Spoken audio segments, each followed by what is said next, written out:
Premier করোনাটা হচ্ছে like আতঙ্কের নাম।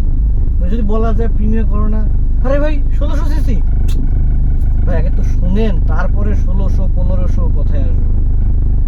আপনি একটা লাক্সারিয়াস গাড়ি চাচ্ছেন, আপনি একটা গুড পারফরমেন্স গাড়ি চাচ্ছেন, আপনি আপনার বাজেটের ভিতরে গাড়ি চাচ্ছেন, বাজেটের ভিতরে বলবো না, বাট যে দুটো পয়েন্ট বললাম সেটার মধ্যে আপনি যদি একটু কম দামে চান,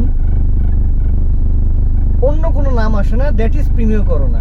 আমি ক্যারিনা টিআই ক্যারিনার কথা বলবো না, কজ ওইটার একটা এমন হাইপ বাংলাদেশে চলে আসছে, অ্যান্ড দালালরা এই হাইপটাকে ধরে রেখে যে অস্ত্রটা বানায়, গাড়ির দাম 5 লাখের থেকে 7 লাখ 6 লাখ 7.5 লাখ দামে সেল করে, ওটার কথা আমি বলবো না, কজ ওটা বাজেট ফ্রেন্ডলি না। ফার দেন সেটা হচ্ছে 1500 সিসি, তারপরে সেটা বাজেট ফ্রেন্ডলি না। কেন বলতেছি, আপনি একটা 16 ভালভ ইএফআই ইঞ্জিনের গাড়ি কিনতেছেন 7 লাখ টাকা দিয়ে, ভাই আর 50,000 টাকা 1 লাখ টাকা ওখানে ঢুকাইলে আপনি একটা 2002-03-এর জি করোলা পাচ্ছেন। Can you imagine?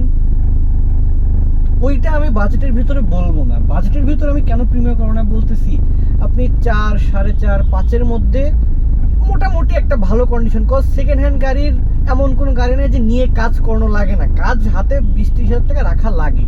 তো ওই 4.5, 4.80, 5-এর মধ্যে আপনি একটা গুড কন্ডিশনের প্রিমিয়ার করোনা কিনতে পারতেছেন। লাক্সারিয়াস কেন বলতেছে আমি বলি, অন্যান্য যে কোনো গাড়ি আপনার 2006 শেপের এক্স করোলাতেও যদি আসি, ওটার দাম 12 লাখ টাকা। Far better than luxurious seat বলেন, স্পেশিয়াস বলেন, স্পেস বলেন, যাই বলেন, premier Corona is far better. মানুষ বসে যে কমফোর্টটা ফিল করে, মানুষ চড়ে যে কমফোর্টটা ফিল করে, সেটা এক্স করোলা জি করোলা 2006-এর মডেলও নাই, ইভেন এক্সিওতেও নাই। এক্সিও তো অনেক দূরের কথা, এক্স করোলা যেখানে নাই। আচ্ছা, আর কেন স্পোর্টি বলতেছি, আমার গাড়িটা হচ্ছে প্রিমিয়ার করোনা, অ্যাজ আমি একটা করোনা প্রিমিয়ার ইউজার। আমারটা 96-এর মডেল, ভাই আমি 96-এর মডেলে এবিএস পাচ্ছি। Can you imagine? যেখানে মানুষ 110-11-এ এবিএস পায় না, আমি পাচ্ছি। I am satisfied. যেখানে আমার গাড়ির স্পিড বলেন, আরপিএম ইনক্রিজমেন্ট বলেন, বা overall performance in a second improve করার জন্য আলাদাভাবে ফ্যাক্টরি বিল্ড বাটন দিচ্ছে, পাওয়ার বাটন দিচ্ছে আপনার গিয়ার নবের সাথে, যাতে এটা আপনাকে আপনার হাইওয়ে পাতে, মানে হাইওয়েতে চলার সময় আপনাকে পারফরমেন্স দেয়। সেটা অন্যান্য আপনি এক্স করোলা বলেন, জি করোলা বলেন, এক্সিও বলেন, এলিয়ন বলেন, এফপিও বলেন, দিচ্ছে না, আমার জানার মতো নাই। তো সেই জায়গা থেকে আমি যদি বলি, Axio is okay, family friendly, fine, X Corolla is also ওকে। কিন্তু যদি আপনি চাচ্ছেন যে না, আপনি একটু লাক্সারিয়াস ভাবে চলাফেরা করবেন, একটু স্পেশিয়াস চাচ্ছেন, গাড়ির ভিতরে ব্যাগগুলোতে একটু স্পেস থাকবে, একটু গাড়িটার মধ্যে স্পোর্টিনেস থাকবে, দেন কোনো অপশন নাই ভাই প্রিমিয়ার করোনা, ইভেন আপনার বাজেটের মধ্যে। হ্যাঁ, এইটার একটা খারাপ দিক বলেন বা একটা কি, যে বছর শেষে এটাকে আপনার 60,000 টাকা দিয়ে ট্যাক্স টোকেন, রেজিস্ট্রেশন বলেন বা রিনিউ করতে হচ্ছে। ওকে ফাইন, আমার কথা হচ্ছে ভাই, আপনি বাজেট ফ্রেন্ডলির মধ্যে যেই জিনিসটা পাচ্ছেন, আপনি প্রত্যেক, হ্যাঁ এখন আপনি যদি বলেন ভাই আমার লাক্সারিয়াস দরকার নাই, আমার স্পোর্টি দরকার নাই, ভাই আপনি 12 লাখ টাকা দিয়ে এক্স করোলা জি করোলা কিনেন, বা ভাই আপনি 4.5 লাখ টাকা 5 লাখ টাকা দিয়ে আপনি কি বলবো ওই যে 110, 111, 190 কিনেন, সমস্যা নাই। কিন্তু যদি আপনি চান যে আপনি এই বাজেটের মধ্যে built in power increasement, built in better suspension, built in spacious things আপনি যদি চান, ভাই there is no option except premier corona. তাও 5 লাখ 5.5 লাখ, 5 লাখের উপরে তো যাওয়া লাগে না আমার যতটুকু ধারণা বা আমি যতটুকু জানি। এখন আমি গ্যাসের বিষয়ে আসি, মাইলেজের বিষয়ে আসি। আমি পার্সোনালি আমার গাড়ির মাইলেজ পাই সিএনজিতে ওভারঅল, যদি আমি 12 লিটার সিএনজির কথা বলি, 12 লিটারে আমি ঢাকার মধ্যে 80-85 পাই। এখন অন্যান্য প্রিমিয়ার করোনা ইউজাররা ভাই কত পাচ্ছে তা আমি জানি না, আমি পাই। কেন বলতেছি অন্যান্যরা কত পাচ্ছে, ভাই এটা গাড়ি অনেকটা আপনার চালানোর উপরও ডিপেন্ড করে। এখন আপনি যদি রাশ গাড়ি ড্রাইভ করেন, আপনি তো ভাই 1500 সিসি তো ভালো মাইলেজ পাবেন না। তো সেখানে আমি 1600 সিসি ইঞ্জিনে যদি 80-85 পাই, আই অ্যাম স্যাটিসফাইড। আমি ভাই গাবতলী থেকে এক ট্যাঙ্কি ফুল 12 লিটার 12.5 লিটার গ্যাস নিই গাবতলী থেকে, আমি কুষ্টিয়ায় পৌঁছায় যায়, তাও আমার গ্যাস থাকে। তো এখন আপনি চিন্তা করেন আমার মাইলেজ আমি হাইওয়েতে কত পাচ্ছি। আমি বলতেছি না, আপনি জাস্ট ধরে বুঝে নেন। এখন গ্যাসে আপনি মাইলেজ পাইতে গেলে অবশ্যই আপনাকে কিছু জিনিস মাথায় রাখতে হবে, সেটা হচ্ছে আপনাকে গাড়ি মেনটেন করতে হবে। ভাই আপনি একটা পুরান গাড়ি কিনতেছেন, অবভিয়াসলি আপনাকে এটা একটু এক্সট্রা কেয়ার, এক্সট্রা যত্ন নিতে হবে। একটা জিনিস 1996 থেকে চলে আসতেছে, তো তার একটা এজ হয়ে গেছে। তো সেই গাড়িটা যখন আপনি কিনতেছেন, অবভিয়াসলি আপনাকে এটা অ্যাকসেপ্ট করতে হবে যেটা আপনার একটু এক্সট্রা কেয়ার নিতে হবে। সেটা কি, আপনার গাড়ির সিএনজি টিউনিংটা সবসময় পারফেক্ট থাকতে হবে, আপনার কিটটা পরিষ্কার থাকতে হবে, আপনার সিএনজি পারফরমেন্স তাহলে আপনি ভালো পাবেন। আপনাকে টাইমলি মোবিল চেঞ্জ করতে হবে, টাইমলি এয়ার ফিল্টার চেক করতে হবে, এয়ার ফিল্টারে বাতাস দিতে হবে, অ্যাটলিস্ট এয়ার ফিল্টার পজিশনটা আপনাকে ক্লিন রাখতে হবে। প্লাস তার পাশাপাশি আপনাকে প্লাগের দিকেও খেয়াল রাখতে হবে যে আপনার প্লাগটা কতদিন চললো। এখন আপনি যদি ভাই এইগুলা খেয়াল না রেখে বলেন যে ভাই আমি তো মাইলেজ পাই না, আমি তো 50-55-60 কিলোমিটারের উপরে মাইলেজ পাচ্ছি না, সেখানে ভাই পৃথিবীর কোনো মেকানিক আপনাকে হেল্প করতে পারবে না।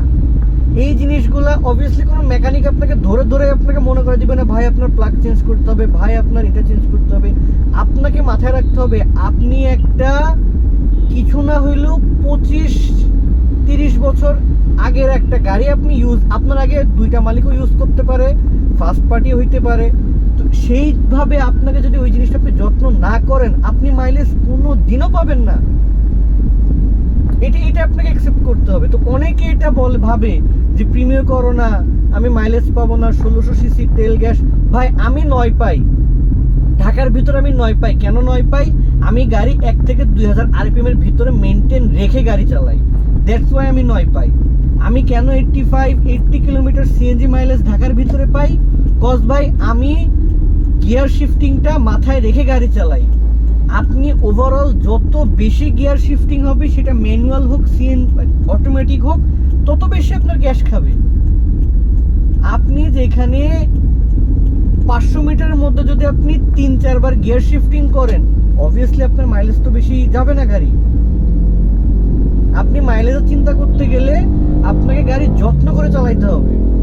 এই যে আমার ভিডিওতে কিছুক্ষণ আগে দেখলেন একটা প্রিমিও যে রাশ ড্রাইভ করে গেল, ভাই সে যদি বলে ভাই আমি মাইলেজ পাচ্ছি না, আমি তো হাসবো। আপনি কি করে মাইলেজের এক্সপেক্ট করেন? আপনি যেভাবে পুল দিলেন আপনি মাইলেজের এক্সপেক্ট, হ্যাঁ গাড়ি ভাগাবেন না কেন? গাড়ি ভাগানোর রাস্তা আছে। আপনি হাইওয়েতে গাড়ি ভাগান, আপনি ফ্রিওয়েতে গাড়ি ভাগান, আপনি এমন ভাবে গাড়ি ভাগাচ্ছেন যে আপনি গাড়ি টেনে 5 সেকেন্ড পরে আপনাকে রাফলি ব্রেক করতে হচ্ছে।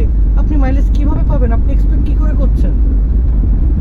তো ওভারঅল প্রিমিয়ারকরণে নিয়ে যাদের একটা আসলে এই যে একটা মানে ধারণা যে এই সমস্যা সেই সমস্যা হ্যান ত্যান, ভাই বিলিভ মি, আপনি যদি মেনটেনেন্স না করেন না, আপনি ওই টিআই ক্যারিনা বলেন 110, 111 স্টারলেট 1300 সিসি 1500 সিসি যাই কিনেন, আপনি কোনোদিনও মাইলেজ পাবেন না যদি আপনি সেই গাড়ি যত্ন না নেন, সেই গাড়ি মেনটেনেন্স না করেন।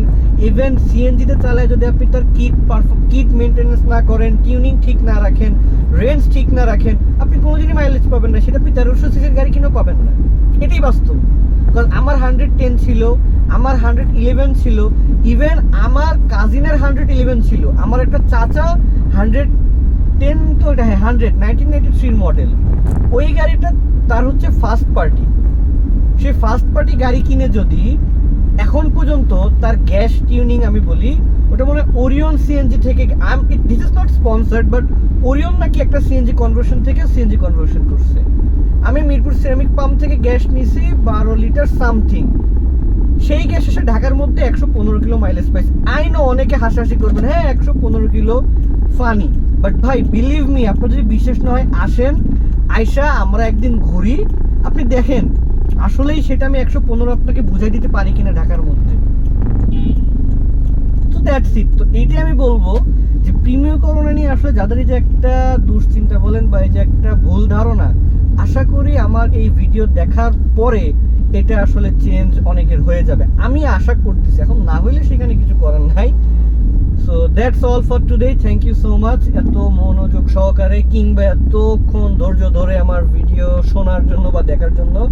অ্যান্ড আরও নেক্সট ডে আরও premier corner updates, problems and solution নিয়ে আসবো। আর আরও জানাবো কোন ওয়ার্কশপে গেলে আপনি এক্স্যাক্ট অ্যাকিউরেট জেনুইন সার্ভিসটা পাবেন। Thank you so much, see you, আল্লাহ হাফেজ, আসসালামু আলাইকুম।